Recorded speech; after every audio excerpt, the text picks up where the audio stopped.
dalam suatu organisasi, kita ambil organisasi kepolisian, itu kan ada atasan, ada bawahan. Bisa disebut ada komandonya, kan begitu. Ahli. Apakah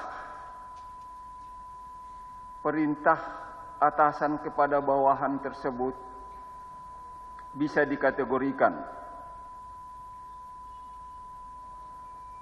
sebagai perintah atau narasi? Apa yang membedakannya? Jika itu sifatnya normatif berdasarkan institusi, maka institusi yang mengatur, Yang Mulia. Namun tanda bahasanya dapat dilihat dari tadi, wujud kalimatnya apakah perintah, kemudian respon yang diharapkan adalah berupa tindakan. Jadi kepada orang tua, kepada anak pun juga dapat ditandai adanya sebuah perintah, bukan karena norma yang diatur dalam keluarga, tapi kalimatnya memiliki konstruksi perintah, yaitu predikat verba perbuatan. Dan respon yang diharapkan adalah tindakan. Nak, ambilkan ayah minum.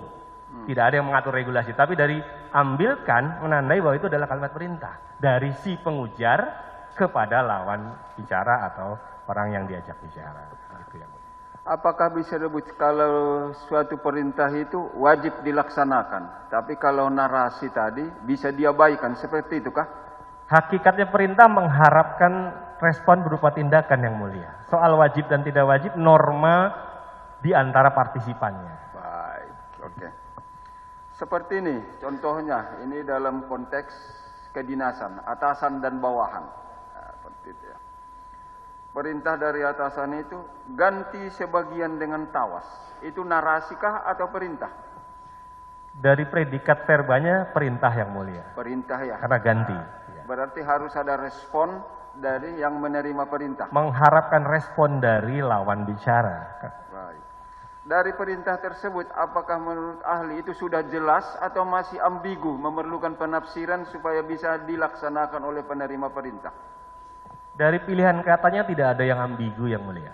Tidak ada ambigu. Ambigu Jelas ya? itu jelas. Ambigu itu mohon izin, maknanya tidak satu tetapi dua, sehingga lawan bicara bingung. Saya izin berikan contoh, Yang Mulia, kalimat yang ambigu sehingga pendengar menjadi ragu apakah yang dimaksud A atau B. Istri jenderal yang nakal itu suka memasak. Jika saya tanya, yang nakal siapanya?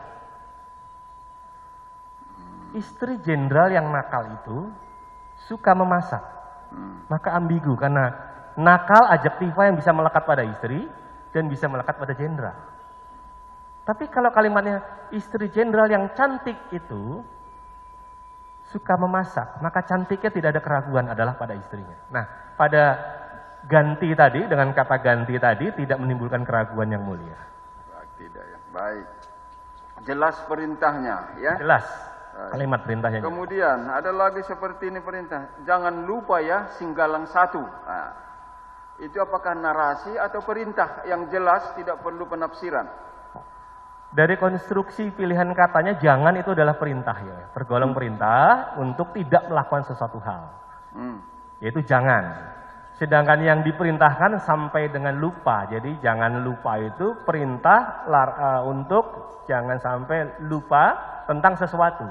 Sesuatu itu adalah sebelah kanan kata lupa, yaitu singgalang satu. Oke. Apakah dengan istilah simbol singgalang satu itu harus memerlukan penafsiran atau sudah jelas bisa dipahami oleh penerima respon? Jika menggunakan kata seperti itu, maka itu berupa sandi, Yang Mulia. Hanya partisipan bicara yang mengetahui yang dimaksud dengan singgalang satu. Jika diragukan makna singgalang satu, maka lawan bicara mengkonfirmasi lagi. Apa yang dimaksud singgalang satu, Bos? Singgalang satu yang di mana, Bos? Misal ada 2 singgalang satu. Atau singgalang satu yang kapan, Bos? Itu kalau ada keraguan mengenai singgalang satu. Tetap saja seperti perlu konfirmasi, Yang Mulia. Jika tidak ada konfirmasi, maka sandi yang dikuasai oleh dua pihak tadi, Yang Mulia. Oke. Terus, ini ada perintah. Tukar barang bukti dengan tawas. Ini perintah yang jelas atau hanya merupa narasi? Pilihan kata tukarnya di situ sudah jelas sebuah perintah, Yang Mulia. Jelas ya? Jelas. Perintah yang harus direspon oleh penerima perintah. Mengharapkan respon berupa tindakan atau perbuatan dari lawan bicara. Baik. Kemudian ini carikan lawan. Nah, ini coba carikan lawan. Nah, ini perintah yang jelas atau hanya narasi atau memerlukan penjelasan kemudian dari penerima respon ke pemberi perintah. Baik. Kalau hanya penggalan itu, maka predikat verba carikannya sudah jelas yang mulia. Sedangkan lawannya bersifat kontekstual. Yang dimaksud lawan harus hadir dalam konteks. Jadi kalau misalnya percakapan di antara pembalap, carikan lawan berarti carikan lawan bertanding. Tapi kalau bermain catur, carikan lawan untuk bermain catur. Tapi dalam peristiwa jual beli, carikan lawan berarti carilah pembeli. Begitu, jadi sifatnya kontekstual yang mulia. Saya Valentina Sitorus. Saksikan program-program Kompas TV melalui siaran digital, pay TV, dan media streaming lainnya. Kompas TV, independen, terpercaya.